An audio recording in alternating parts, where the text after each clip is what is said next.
Galing Maynila, nasa 6 hanggang 7 oras ang biyahe papuntang Bolinao na nasa lalawigan ng Pangasinan. Nagstay kami sa Puerto del Sol Resort na finiture ko sa nagdaang vlog. Good morning! So today, we're going on a land tour here in Bolinao. Punta kami ng Patar Beach, Bolinao Falls 1, 2, and 3, the Rock Formation, the Lighthouse, and the Enchanted Cave. So let's go! Para sa unang stop ng aming land tour, pumunta kami sa Patar Beach. Ito ay isang public beach kaya expect nyo na maraming tao. Dito pumupunta ang mga locals. Maaari din kayong magrenta ng cottage dito. Yung sand niya, fine naman. Medyo beige. Hindi siya super white, pero maganda naman. Fine.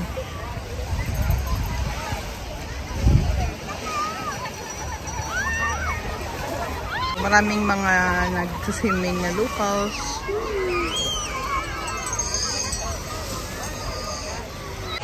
Nung pumunta kami dito noong 2010, wala pa masyadong tao. Wala pa tong mga cottage na to. Yung building lang na yun na white yung makikita.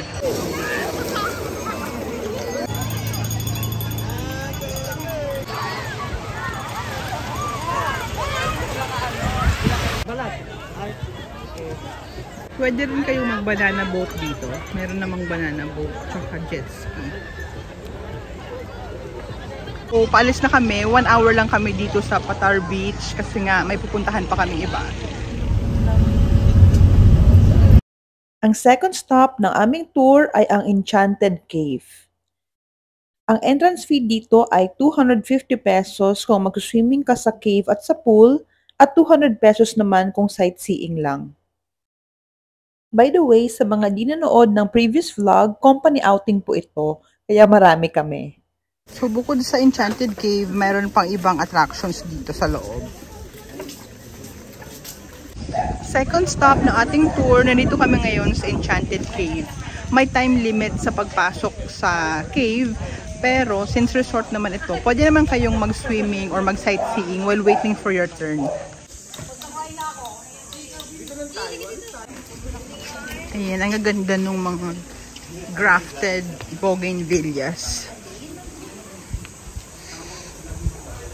Kaya nga kami nagpaan, yung mga artista. Bawal maging artista. Bawal maging artista itong mga to. So yun, dinivide muna namin yung group namin into 2 25-person group. Para ma-accommodate ang lahat ng bisita, 30 minutes ang maximum time na pwede nyong ilaan sa loob ng cave. Pero pwede nyo na ma-explore ang ibang parts ng resort. So, yung terrain niya, rugged pa rin. Hindi naman niya ginawang parang sementado para lang hindi masira yung, I think, corals or yung rock formation. Ayan. So, this is the adult swimming pool. Agad ko po ng pansin ang mga grupo sa oras na 10:40. Ang grupo ni Ma'am Sandy, Shayna, at ni Sir Jason. Hoy, abot mo ba? Kaya nga nakapate. Diving tayo technical. Ayan, so bawal mag-dive.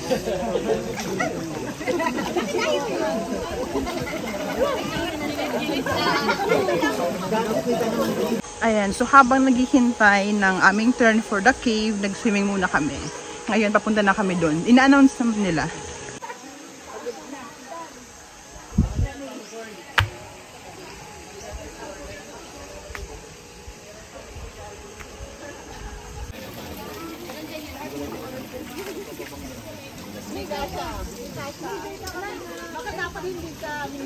Ayan, so meron namang life jacket, tsaka plastic helmet. Ang sisingit niya yan Alam mo yung dungeon sa Indamundo? Oo, be. Parang ganito, be. Ano? Mga gamit po nila. Yan, ito yung Enchanted Cave. 8 feet daw to. Sinasabing millions of years ago, ang Bolinao ay nasa ilalim ng dagat sa pagkakadiskubre ng coral rocks at fossilized giant clams sa lugar. Kaya ang Enchanted Cave ay mukhang malaking coral reef.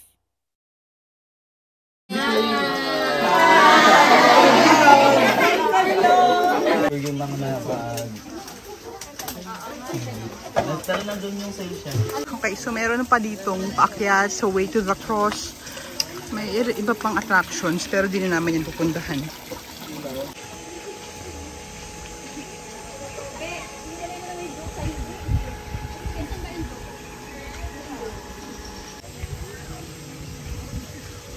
Pwede rin kayo dito mag-lunch or kumain.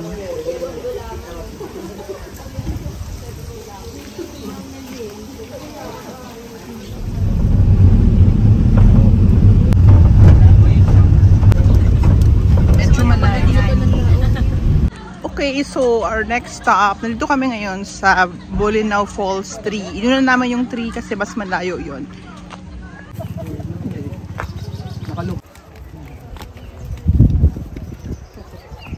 Dahil may Bolinao Falls 3, syempre meron ding Bolinao Falls 1 at Bolinao Falls 2.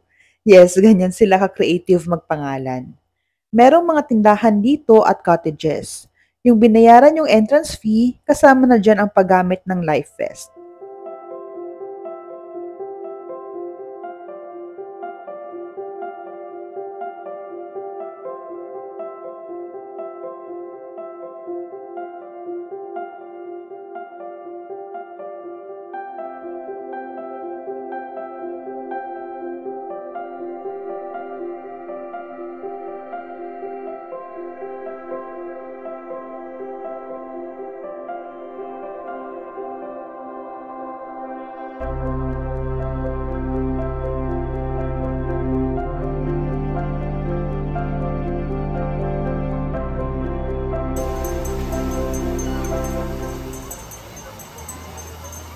Malayo itong falls sa bayan bati nasa Patar kung saan nandoon ang mga resorts at hotel kaya kailangan ninyo itong dayuhin.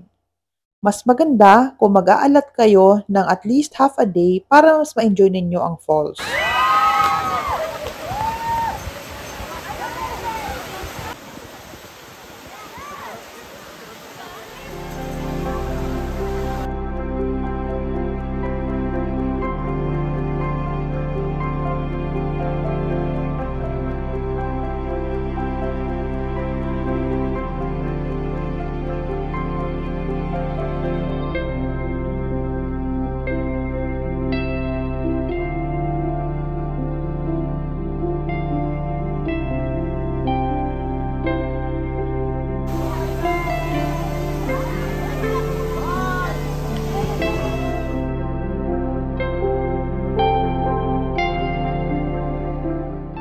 Ayan guys, so we're back in Puerto del Sol. Hanggang isang waterfalls lang yung nakita namin, yung Bolinao Falls 3 kasi wala na kaming time.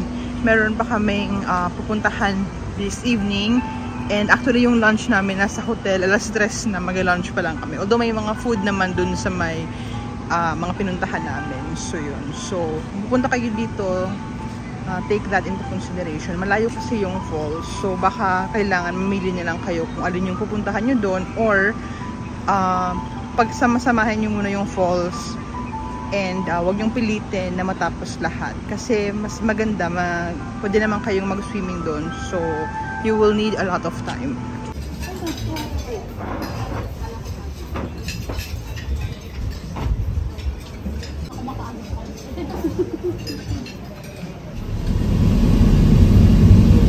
Kanina, hindi na kami pumunta sa Bolinao Falls 2. Isang falls lang yung pinuntahan namin kasi meron kaming pupuntahan talaga this afternoon for our dinner.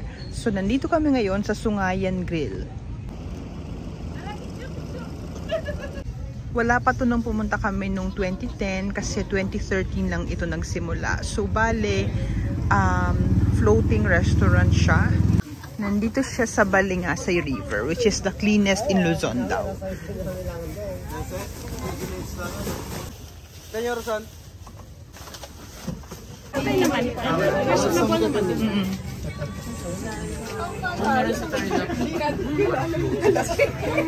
So, ito yung rate dito. So, kami, dahil marami kami, dun kami sa Pidudungo River Cruise na 2.5. And then, ito naman yung food, which is reasonable. For example, sinigang na hipon, 400. Sinigang na baboy, 280. And may fiesta bilao grill din. So, ito yung Pidudungo, yan yung 2.5. Kapanahonan ko.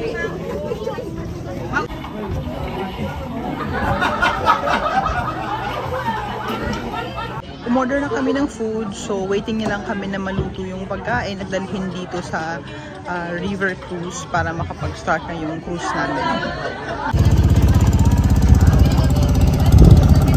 So hinihila siya nitong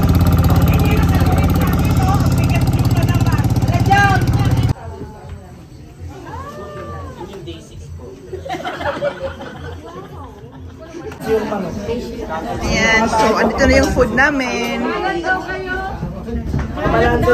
Ayan, nag-start na.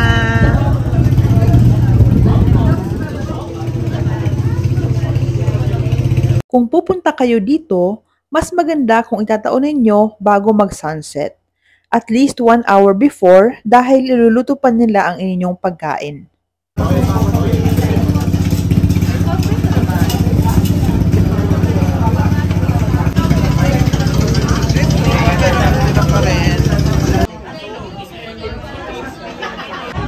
Ayan, tapos na kami dito sa river cruise and satisfied kami dito.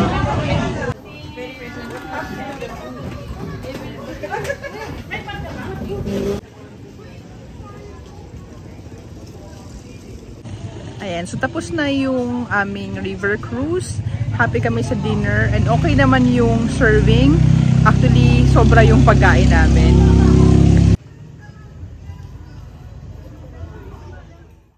Ang Cape Bolinao Lighthouse ay kasama sa itinerary namin pero hindi na namin napuntahan nung umaga kaya binalikan namin the next day. That's it for today. Thank you very much for watching my vlog here in Bolinao sa land tour. If you're coming from Manila, hindi ko ma-recommend na mag-overnight stay lang kayo sa Bolinao. At least 2 nights dapat. Kasi malayo siya. So around 6 to 7 hours of land trip. Actually 7.